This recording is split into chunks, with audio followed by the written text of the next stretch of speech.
Recently, a US based NRI asked me what to do with some money that he had got after selling property. And I gave him an answer which I think most of India's financial services industry will not give. I said, the Indian tax system is so misaligned with the US tax system that you are better off taking the money to the US and not investing it in India.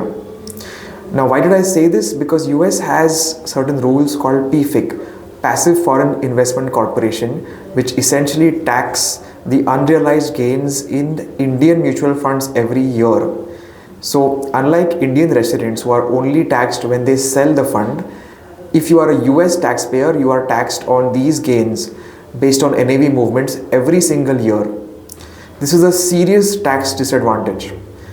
Now, there are some alternatives, some exceptions, but none of them is perfect.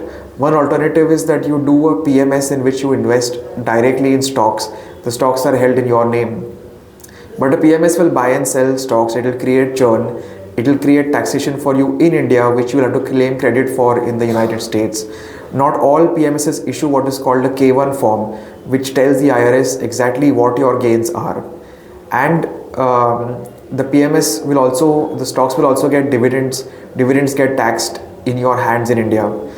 A different version of this solution is to directly buy and hold stocks again in your name.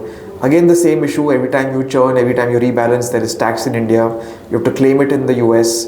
Dividends get taxed. So honestly, it's much easier to take the money out.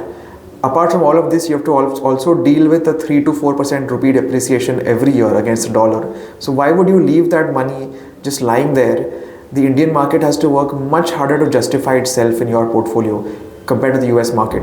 And the US market, by the way, gives you access to EMs around the world through ETFs. So you don't have to just think of investing in the US. If you take your money into the US and have a US broker, you can invest in ETFs that invest in, name it, it's there. Brazil, Mexico, China, Indonesia.